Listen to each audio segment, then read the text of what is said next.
A dog's persistent barking at a strange growth on an old tree drew a retired policeman out to investigate the bizarre object. But when he cut into the mysterious mass, he was paralyzed by what he found inside. Fog clung to the pine trees surrounding Campos do Cedro like a shroud, a small town nestled deep in the heart of Santa Catarina.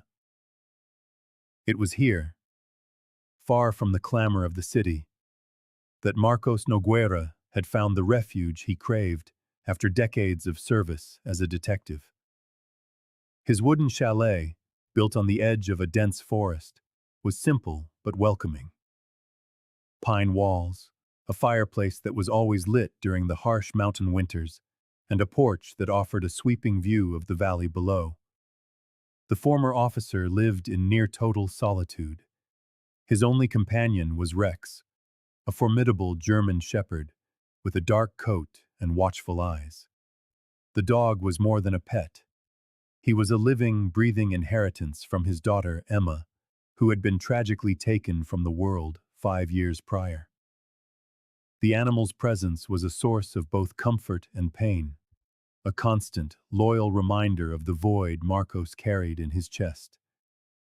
On that particular winter morning, the old man awoke with the first rays of sun that managed to pierce the thick mist.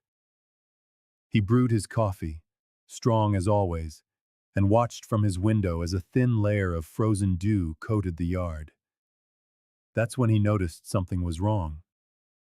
Rex, normally calm in the mornings, was darting frantically toward the edge of the property where a solitary, ancient oak tree stood. The dog's behavior was unnerving. He was barking without pause, his calls alternating between sharp yelps and deep guttural growls. Marcos pulled a heavy coat over his shoulders and went outside to investigate. As he drew closer, he saw the dog clawing at the tree's trunk with a desperate urgency, as if trying to communicate something vital. "What is it, boy? What did you find?" Marcos asked, kneeling with a grunt of effort beside the animal. Rex looked up at his master with the unique intelligence of his breed, then immediately returned to scratching at the trunk, his insistence unwavering. Something about this tree had disturbed him to his core. A shiver traced its way down Marcos's spine. Years on the force had taught him to trust his gut, and right now, every one of his senses was screaming that something was terribly wrong. The 50-year-old oak held a secret, one that only Rex could sense. The ex-detective ran a calloused hand over the rough bark, feeling the fresh marks left by the dog's paws. His mind, long trained to connect seemingly unrelated clues, began to whir. Why this specific tree? Why now? He murmured to himself, stroking Rex's head. Let's find out what's going on here. The police instinct that had never truly left him was now pulsing through his veins. He knew he had to investigate the oak, never imagining that what he was about to find would forever shatter the peace he had so desperately sought in Campos de Cedro. Marcos approached the ancient oak cautiously, his eyes honed by decades of detective work, scanning every detail. His aging body still held the alert posture he had cultivated over years of service. Rex's insistent barking had subsided, replaced by anxious whines as he sniffed at the base of the tree. "What did you find, boy?" the former detective murmured, stroking the German shepherd's fur. The morning light, filtered through the mountain mist, revealed something that made his heart pound. An abnormal protuberance deformed the trunk, as if the tree had grown around some large foreign object. The wood was swollen, its texture jarringly different from the rest of the oak. As he moved closer, a nauseating odor assaulted his senses. It was a putrid, heavy, and sickly smell, seeping from small fissures in the twisted bark. Marcos covered his nose with his sleeve, his stomach churning. Rex backed away, whining at the stench. This isn't natural, the old man thought, his mind flashing back to the countless homicide scenes he had worked throughout his career. Determined to uncover what the tree was hiding, Marcos returned to his chalet. He came back minutes later with an old hatchet he kept for cutting firewood. With precise, practiced swings, he began to chip away at the deformed trunk, releasing more of the repulsive odor with each strike. The wood finally gave way, revealing a piece of aged fabric, blackened by time and moisture. The ex-detective proceeded with greater care, removing splinters of wood until he exposed something that made his blood run cold. A police wallet, partially preserved in the tree's dark resin, was embedded in the trunk. With trembling hands, Marcos wiped its surface clean. The badge, though corroded, was unmistakable. It belonged to Inspector Julio Martins, his partner and his friend, who had vanished without a trace 15 years ago. "My God, Julio," he whispered, the weight of a decade and a half of unanswered questions crashing down on him. Rex crept forward again, sniffing the badge with an intense focus, as if recognizing the scent of its former owner. Marcos sank to the damp ground, clutching the piece of metal that confirmed his deepest fears. His partner hadn't just disappeared. Something terrible had happened right here, just yards from his own home. The macabre discovery raised more questions than it answered. Who had done this? Why here? And most importantly, who else knew? Marcos remained motionless, as if time itself had frozen around him. The resin-coated police badge in his trembling hands belonged, without a doubt, to Julio Martins. It wasn't just an object. It was the confirmation of a nightmare that had haunted him for 15 years. His stomach twisted as memories flooded his mind, a merciless, rushing tide. Julio hadn't been just a colleague. He was a mentor, the man who had guided him through his first years on the force, who had taught him to trust his instincts without ever losing his compassion.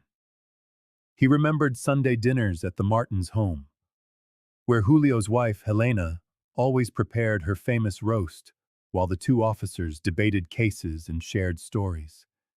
Now his friend's body was here, swallowed by an oak tree, as if nature itself had tried to preserve a horrific truth.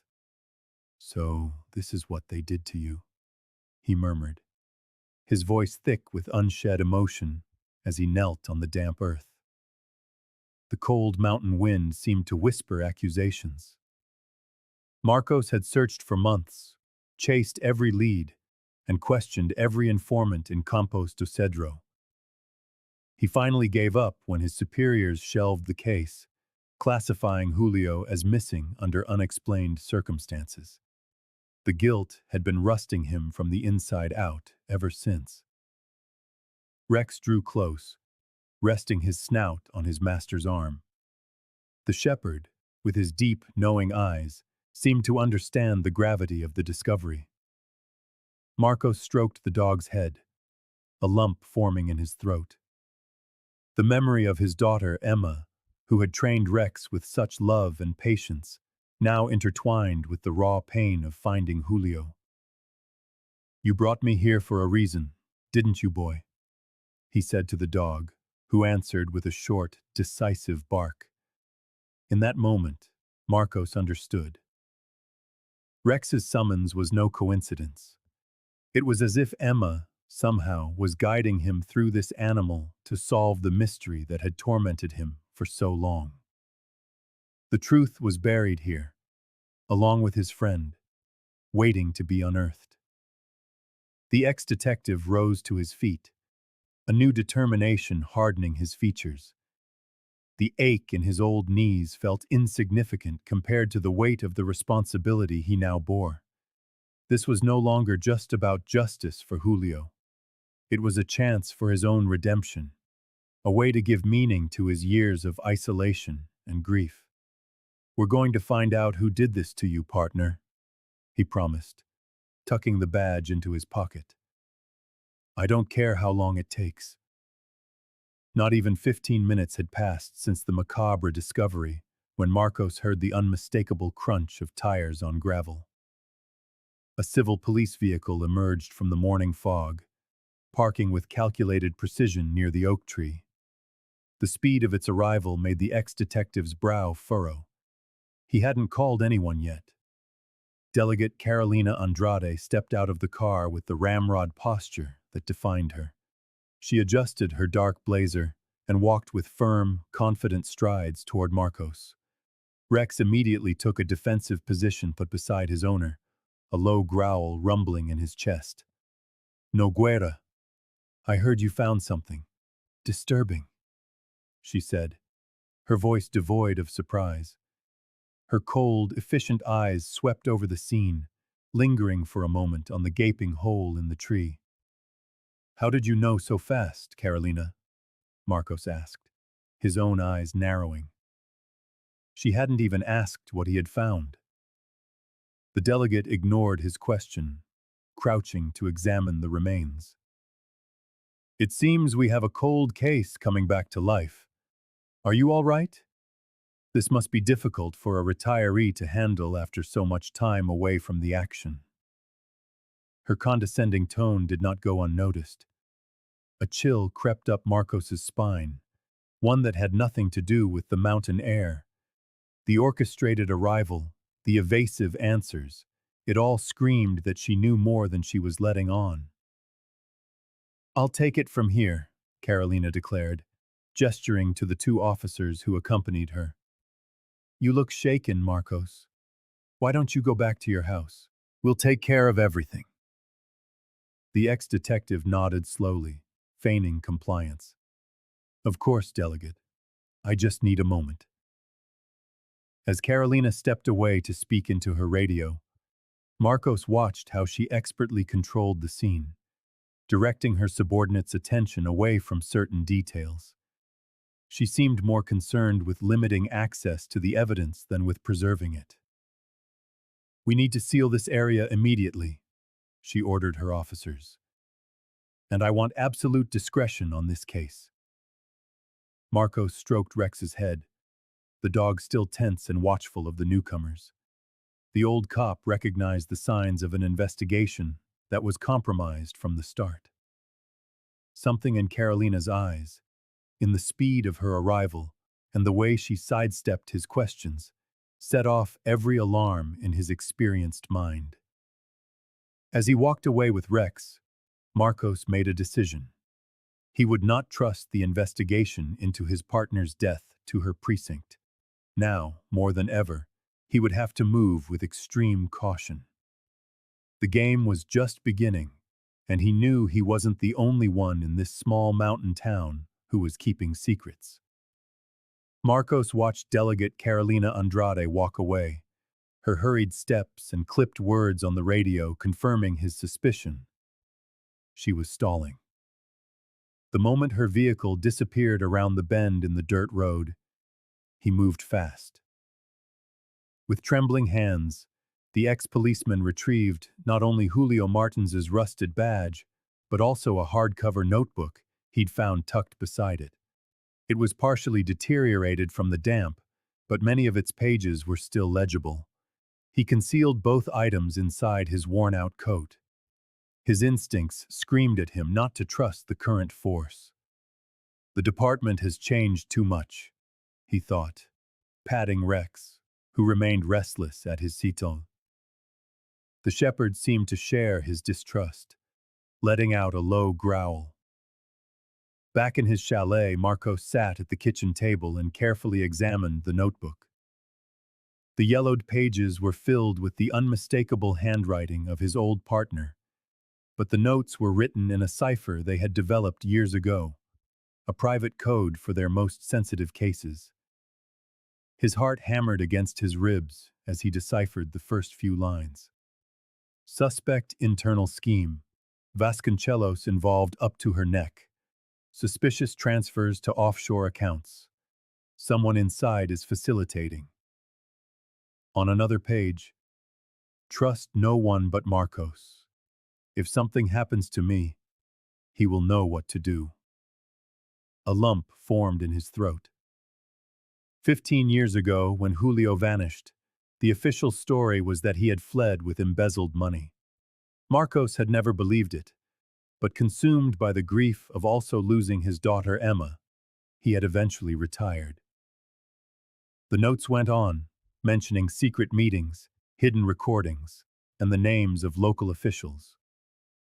Julio had mapped out a vast network of corruption that seemed to implicate the current mayor, Teresa Vasconcelos, and key members of the police force. In one of the final entries, his partner had written, "I'm being followed. Need to hide the evidence. I fear for my life." Rex barked suddenly, startling Marcos from his focus. Through the window he saw headlights cutting through the twilight, making their way up the dirt road. He moved quickly, hiding the notebook and the badge in a secret compartment he had built beneath the floorboards years ago to store his service weapons. The pieces of the puzzle were beginning to lock into place. Julio's murder, Carolina's meteoric rise through the ranks, the town's sudden and inexplicable boom in development. It was all connected by an invisible thread of corruption and silence. The knock on the door came sooner than Marcos would have liked. He had spent the entire night poring over his memories of the cipher, trying to unlock more of Julio's secrets. When he opened the door, he found Helena Martins standing on his porch, holding a homemade cake in an aluminum pan. The sweet aroma was a stark contrast to the tense, worried expression on the widow's face. "I'm sorry to show up unannounced, Marcos," she said, forcing a smile that didn't reach her eyes. "I just thought you might need some company." He invited her in, watching as her eyes darted around the chalet, scanning every corner. Helena had always been an observer, a trait she had shared with her late husband. As she poured the coffee, Marcos noticed her eyes scanning the mud tracks on the floor and the papers hastily stacked on the table.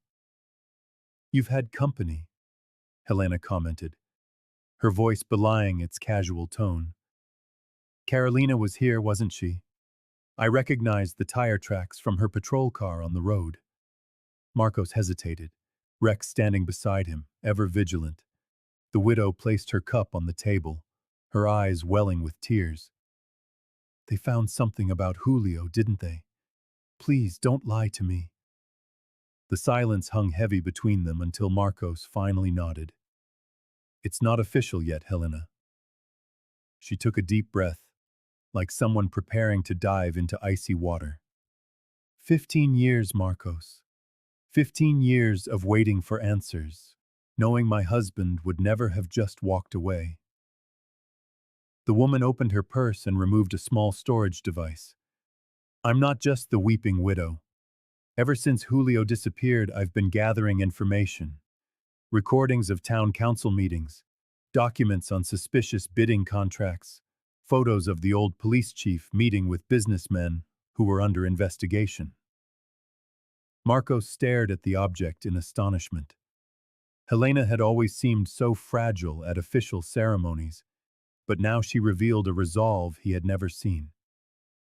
"Councilman Mendonça, Mayor Teresa, former Chief Ribeiro, they're all in here," she continued, her voice growing firm. "Julio suspected them before he vanished.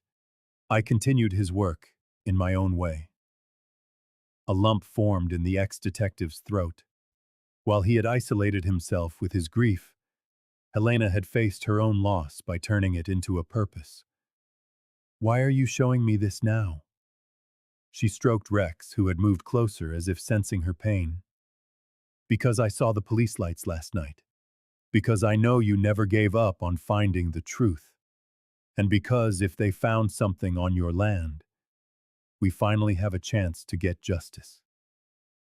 Marcos looked at the widow with a newfound respect. Perhaps, in this investigation that was just beginning, he had found his most important ally. Marcos Nogueira couldn't sleep. The recent discoveries about his old partner and the suspicious nature of Chief Carolina Andrade's visit left him deeply unsettled. He knew he needed help, but he couldn't trust just anyone. After much thought, he decided to seek out Maria Santos, a deputy chief he himself had trained years ago when she was just a young recruit.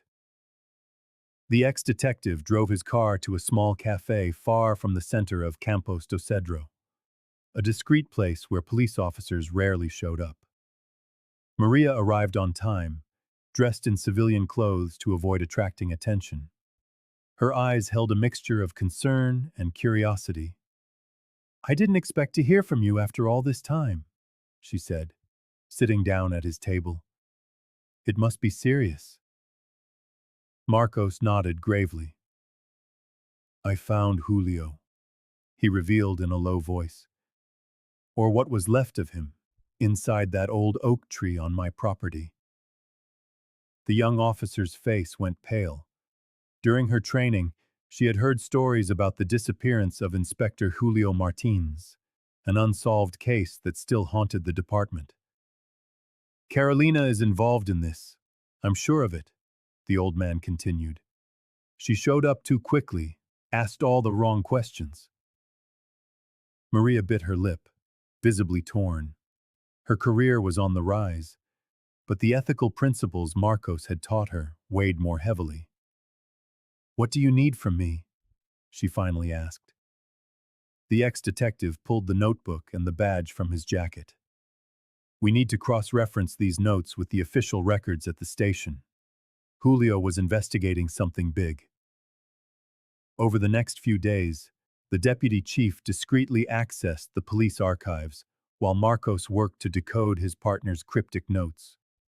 Working in secret at Marcos's farmhouse, they began to piece together a disturbing picture. "Look at this," Maria pointed out.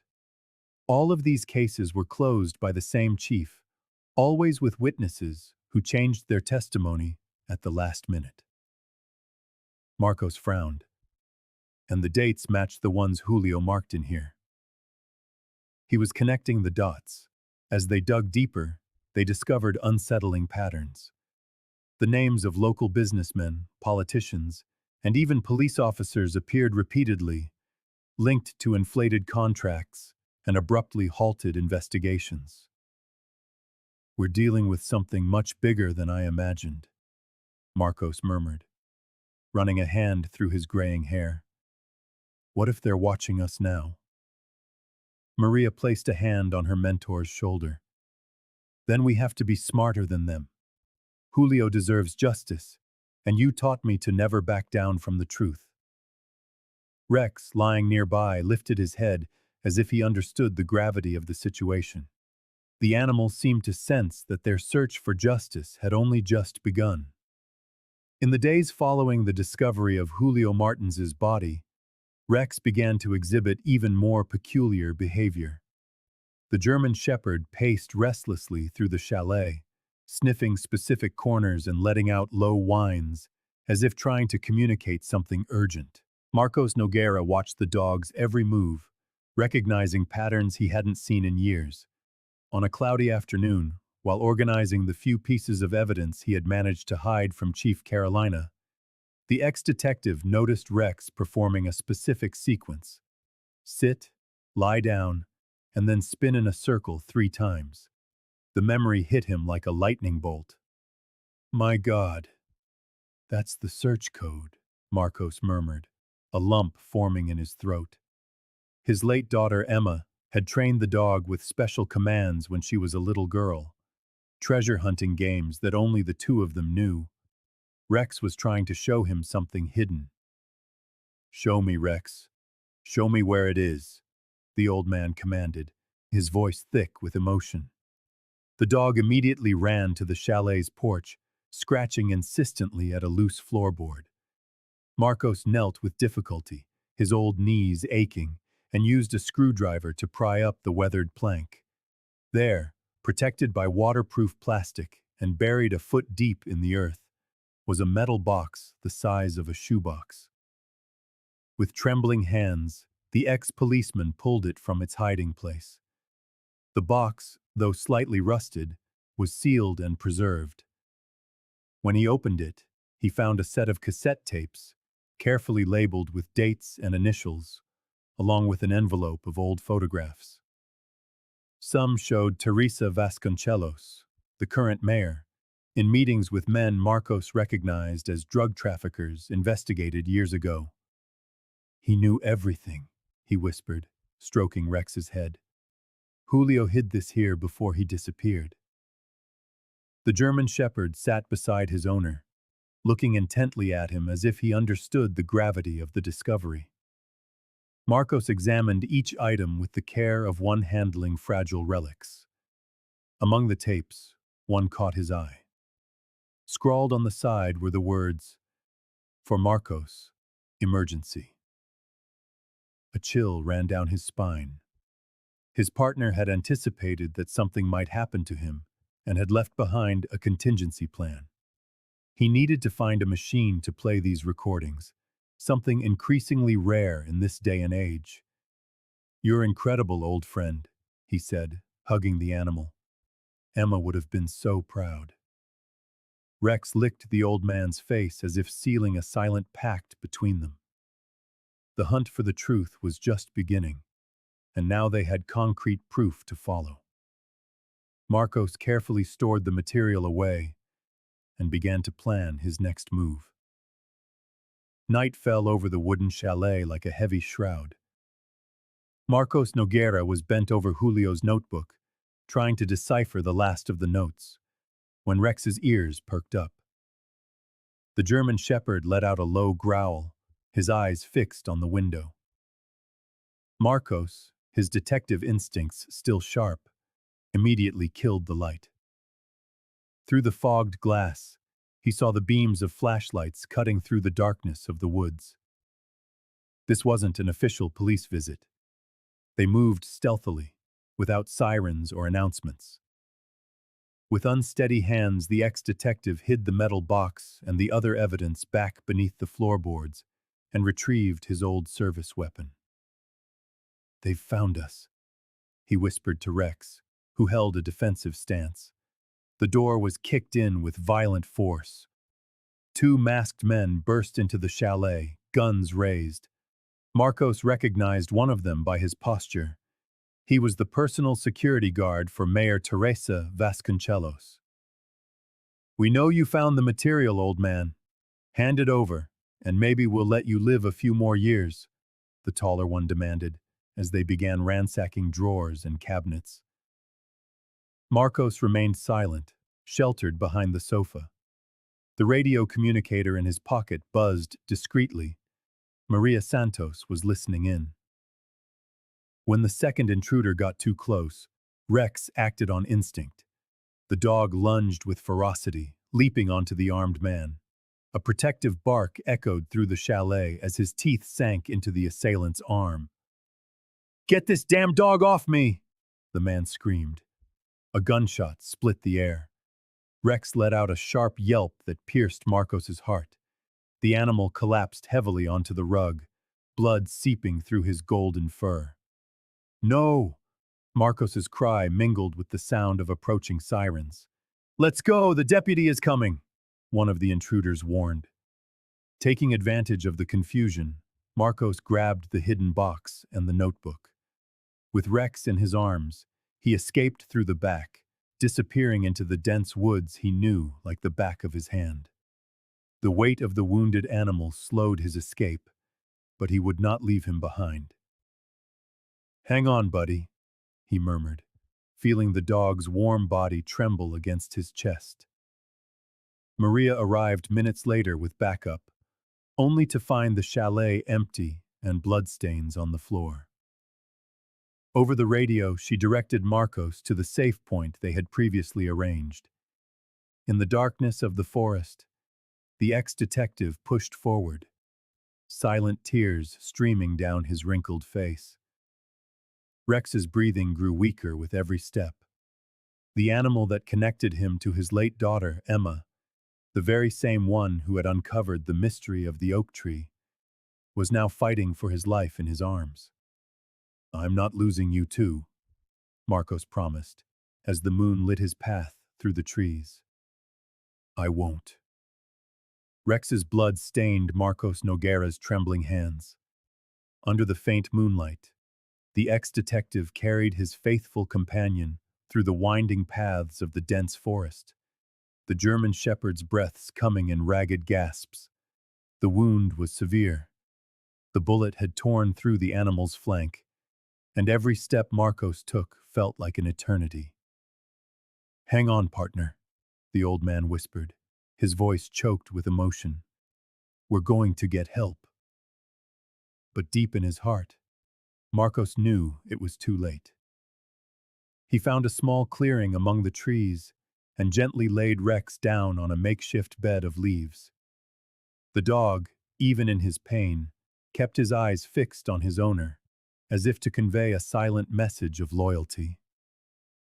Maria Santos stood a few feet back, respecting the intimate moment. The deputy chief clutched the metal box of evidence, feeling the weight of the responsibility they now carried. Rex tried to lift his head, but his strength was fading fast. With a low whimper, the animal rested his muzzle on Marcos's wrinkled hand. There was something in that gesture that transcended words, an absolute trust, a profound gratitude for years of companionship. "You were more than a dog," Marcos murmured, stroking the German shepherd's ears. "You were my family after Emma was gone." One last breath, a soft tremor, and Rex was gone. His once vigilant eyes now stared into the void. The silence of the forest seemed to amplify the pain of the loss. Marcos remained motionless for several long minutes, tears streaming freely down his time-worn face. It wasn't just an animal that had died. It was his last living link to his daughter, the companion who had pulled him from his solitude, the hero who had uncovered the truth about Julio Martins. When he finally rose to his feet, there was something different in his expression. The grief was still there, but it was now fused with a fierce determination that Maria recognized instantly. The man who stood before her was no longer just a reclusive ex-cop. He was someone with a renewed purpose. "They are going to pay for this," Marcos stated, his firm voice a stark contrast to his trembling hands. "For Julio, for Rex, for everyone they silenced." The grief that could have paralyzed him was instead transforming into fuel for his quest. Marcos glanced at the metal box in Maria's hands, and then at Rex's still body. "Let's finish this," he said, wiping away his tears. "I won't let his sacrifice be in vain." The young officer nodded, understanding that this loss had sealed a silent pact between them. Rex's bark had been silenced, but its echo would continue to guide them in their search for the truth. The dim light of a lantern illuminated the rustic farmhouse as Marcos Nogueira and Maria Santos leaned over the evidence spread across a wooden table. The property, located on the outskirts of Campos do Cedro, belonged to Oswaldo Pereira, an old colleague from the force who had always kept his distance from the town's corrupt schemes. It was the perfect refuge, isolated enough to avoid suspicion, yet close enough to keep an eye on the investigation. "We have to be fast," Maria murmured, adjusting the volume on her radio communicator. "Carolina has already mobilized the entire department to find us." The ex-detective nodded, his focus on the cassette tapes they had recovered. With fingers that trembled with age, he inserted the first tape into the player. The voice of Julio Martins filled the room, narrating secret meetings between members of the municipal council and local businessmen. The recordings were from 15 years ago, from just before he disappeared. "My God," the deputy chief whispered, recognizing the voices of the city's most powerful figures. That's Teresa Vasconcelos, discussing percentages with the former Public Works Secretary. Marcos Nogueira ran a hand through his graying hair, feeling the immense weight of the revelations. The cassette tapes, meticulously labeled by his late partner, Julio Martins, painted a damning picture. They sat at the rustic table of the remote farmhouse, he and Deputy Chief Maria Santos listening as familiar voices discussed figures, codes, and operations that were clearly not legitimate business. Teresa Vasconcelos's voice was unmistakable, giving orders with the same authority she used in her official speeches. She used every festival in this town as a laundry, Marcos murmured, the sickness rising in his stomach.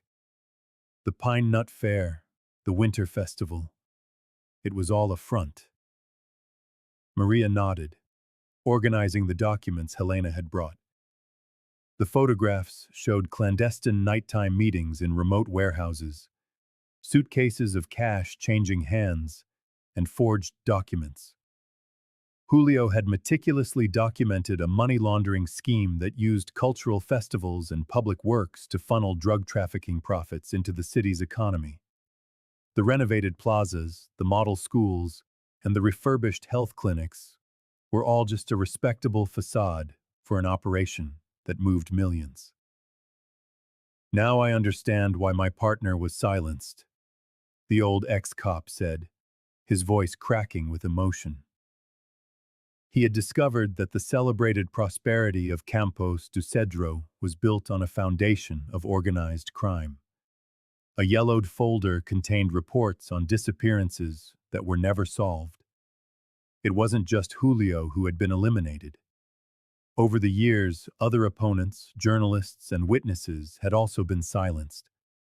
The police department, under a rotating command of different chiefs, had consistently shelved the cases without a proper investigation. Look at this, Maria pointed, showing him a document bearing the signature of their current chief, Carolina Andrade. She's been involved since the beginning, back when she was just an investigator. As if on cue, Maria's phone vibrated. It was a message from an internal contact. Chief Andrade had just issued a search and seizure warrant for Marcos, accusing him of obstruction of justice. The net is closing in, the ex-cop said, quickly gathering the most critical evidence. We need to digitize everything before they find us. As they worked against the clock, a certainty grew between them. The truth about Julio Martins was merely the tip of an iceberg of corruption that held up the entire power structure of the small town. And now, with the proof in their hands, they had become the most wanted targets in Campos do Cedro. Helena Martins arrived at the secluded farmhouse as the sun began to set, clutching a worn leather bag to her chest as if it were a treasure. I've waited 15 years for this moment, the widow said, her hands trembling as she opened it. Julio always told me that if anything happened to him, I should hide everything and wait for the right time. She laid out the contents. Dozens of meticulously labeled cassette tapes, notebooks filled with detailed annotations, and photos of meetings between local politicians and unknown figures. He installed listening devices all over the city, she explained. He recorded conversations in the mayor's office, in Teresa's cabinet, even inside the police station. Marcos felt a lump in his throat. The courage of this woman, sustained only by the memory of her husband and the hope for justice, was overwhelming. This is more than we could have hoped for, he said, taking her hands. Helena looked at him, her gaze intense. Promise me one thing, she said, her voice wavering. When this is over, don't let them forget who Julio Martins was. He was a good man, brave. He died defending what he believed in. I promise, Marcos vowed. His memory will be honored. Later that night, Maria adjusted the micro camera hidden in her blazer lapel. She walked into Chief Andrade's office to find her speaking in low tones, with the retired head of the civil police, Augusto Mendez. "That old cop is digging where he shouldn't," Carolina said, her voice low. "Archived cases should stay that way, for everyone's good." Augusto nodded. "Especially when they involve important names. Teresa wouldn't be happy if certain irregularities came to light." Carolina then turned to Maria, a condescending smile on her face. "You're smart. You have a future. There's a regional chief position opening up soon. It could be yours, if you show institutional loyalty." "Does loyalty mean ignoring evidence of a crime?" Maria asked, keeping her tone casual. "It means understanding that not every truth needs to see the light of day," Carolina replied. "Think about it, Maria. A promotion. Or you can end up isolated and obsessed, just like Marcos." Remembering the integrity Marcos had taught her, Maria's voice was firm. "Thank you for the offer, Chief. But I learned from a good mentor that our job is to serve justice, not bury it." Leaving the station, she sent a coded message to Marcos. "The tree has deeper roots than we imagined." The crackle of flames woke Marcos in the dead of night. Thick smoke was already pouring into the farmhouse. He smelled gasoline. This was no accident. "Out the back now!" he yelled, grabbing the metal box containing the evidence. Outside, 3 masked men were circling the property. Maria, covering their escape, recognized one of them as the mayor's personal security guard. "We have to split up," she whispered, drawing her weapon. "Meet at the rendezvous point." Marcos guided Helena through the trees as shots echoed in the darkness. 15 minutes later, they met at the designated spot, an abandoned chapel 2 kilometers away. Maria arrived breathless, a cut on her arm, but alive. "I lost them," she said, "but we've lost our safe house." The burning farmhouse was more than a lost shelter. It was the end of any possibility of retreat. "No more hiding," Marcos declared, his voice filled with a new resolve. "They burned our home, but they won't burn the truth." Helena opened her bag, revealing the original documents and a small recording device. "I have everything here," she said, "and I've already sent digitized copies to 3 different journalists." Now, there was only one path forward. "Either they fall," Maria murmured, watching the distant flames light up the night sky, "or we do." In the weeks that followed the attack, the unbearable grief over losing his dog, Rex, in the fire transformed into a new purpose. With Maria's discreet support, Marcos Nogueira established the Rex Nogueira Foundation in a small, refurbished warehouse on the outskirts of town. "Rex wasn't just a dog," Marcos said at the inauguration, his voice thick with emotion. "He helped bring justice to Julio, and to so many others." The foundation quickly became more than a canine training center. It became a safe haven for anonymous tips, a place where people who once feared retaliation could finally speak out. Helena Martins was one of the first volunteers, her 15 years of quiet observation now a vital asset. "Julio would be proud," she said, organizing a secure filing system. "This place represents everything he fought for." The fight for Campos do Cedro was just beginning. Children would often visit, their bright eyes eager to meet the puppies in training, while their parents whispered valuable information to the volunteers. Marcos had implemented a psychological support program for victims of violence, hiring professionals who offered their services free of charge. Mayor Teresa Vasconcelos attempted to interfere, alleging irregularities in the establishment's paperwork, but the foundation's growing popularity made any direct action politically perilous. Behind the scenes, Carolina Andrade pressured her subordinates to monitor the facility's every move. They watch us, Marcos told a support group for families of the disappeared, but they cannot silence us. Rex taught us that loyalty and persistence will always conquer fear. Each newly trained dog received a vest bearing the Foundation's emblem, the silhouette of a vigilant German shepherd. The animals were destined for vulnerable families or for former police officers willing to investigate cases that had been prematurely closed. At night, after everyone had left, Marcos would sit on the center's improvised porch, gazing at the stars with a mixture of sorrow and hope. Beside him, a framed photograph of Rex rested on a rustic table. The pain remained, but now it had a purpose. The Rex Nogueira Foundation was silently becoming the epicenter of a revolution against the quiet that had suffocated Campos do Cedro for so long. After weeks of meticulously gathering evidence, Marcos Nogueira and Maria Santos finally had what they needed to bring in the federal police. The complete dossier included Helena Martins's recordings, Julio's coded notebook, compromising photographs, and the footage Maria had captured with a micro camera during her conversations with Carolina. Contact was made through an old colleague of Marcos's at the federal police, who received the material with astonishment. In less than 72 hours, a large-scale operation was mobilized. Federal vehicles and agents arrived before dawn, a coordinated strike that caught everyone by surprise.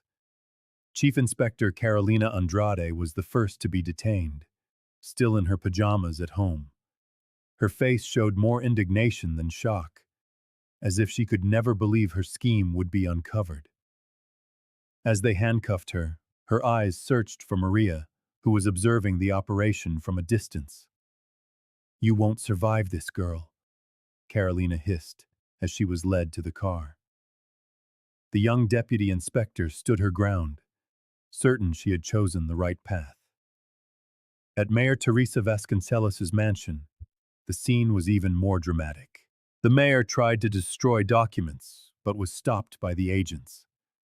Her husband, gripped by panic, immediately confessed his role in the money laundering scheme tied to municipal construction projects.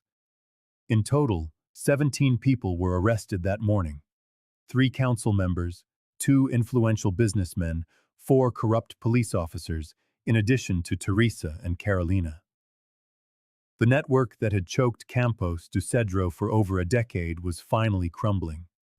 Residents awoke to the sound of helicopters and sirens. Many came out into the streets, watching in disbelief as those who had long considered themselves untouchable were taken away. Some applauded discreetly, others wept with relief. Marcos watched it all from a bench in the central square. Helena Martins approached and sat beside him, taking his wrinkled hand in hers. "Julio can rest now," the widow murmured, her eyes filled with tears. The former detective nodded, feeling a mixture of victory and emptiness. Justice was being served, but nothing could bring back his partner or his faithful 4-legged companion. Maria joined them later, bringing coffee in disposable cups. The 3 of them sat in silence, watching the federal agents search the city hall and the police station. "What do we do now?" the young officer asked. Marcos looked toward the horizon, where the sun was beginning to illuminate the mountains surrounding the small town. "Now," he answered simply, "we rebuild." But justice had its price, a value Marcos Nogueira knew all too well. The chalet that had been his refuge for years was now reduced to ashes, consumed by an arsonist's fire. The last few months had been a trial of sacrifice. Maria Santos had nearly lost everything, facing a strict disciplinary board for acting outside of protocol. For weeks, she was suspended, her badge and weapon confiscated, awaiting a decision that could have ended her career. Helena Martins became the target of scornful glances and malicious whispers. Many in the small town couldn't accept that the widow had kept information to herself for so long. They don't understand what it's like to live in fear, Helena confided in Marcos during one of their weekly meetings. But I don't regret it. Julio can finally rest in peace. The federal operation ultimately led to the conviction of 12 people. Carolina Andrade's mentor, the former chief of police, was found dead in his home. The official report called it a suicide, though many suspected he had been permanently silenced. With the corrupt network dismantled, cases that had been archived for years were reopened. The body of Julio was not the only one found on properties linked to the criminal scheme. Families who had long given up hope finally learned what had happened to their loved ones. Marcos felt the void Rex had left with every sunrise. The absence of an excited bark, of paws scratching eagerly at the door, was a wound that refused to heal. Yet the public recognition as the man who had saved Campos do Cedro gave his solitary existence a new purpose. You transformed your pain into something bigger, Maria told him during a visit, having been fully reinstated. Rex would be proud. A faint smile touched the old detective's lips. Perhaps it was true. He knew that every family comforted, every mystery solved, every corrupt official behind bars was a way of honoring not only the memory of his loyal companion, but also of his daughter, Emma, and his partner, Julio. The truth had cost him dearly, but for Marcos Nogueira, the price of justice, no matter how high, was always worth paying.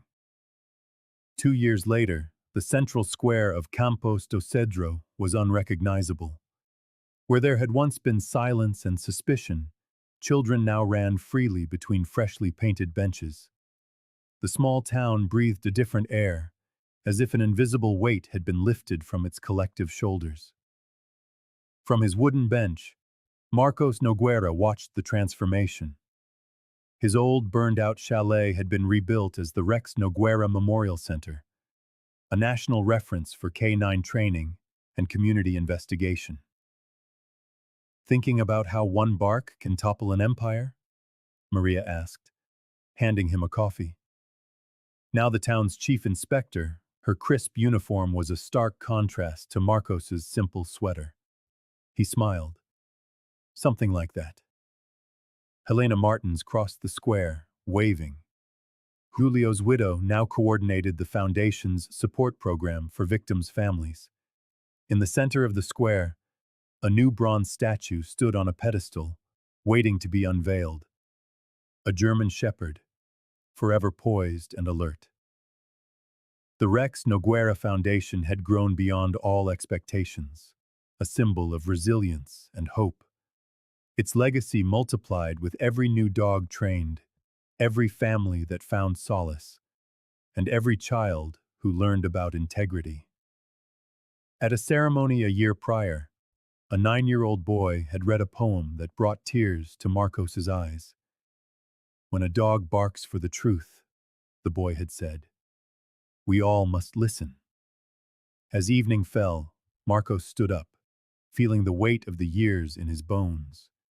His new apartment was just a few blocks away, a modest but welcoming place where photos of Emma and Rex shared space with certificates of recognition.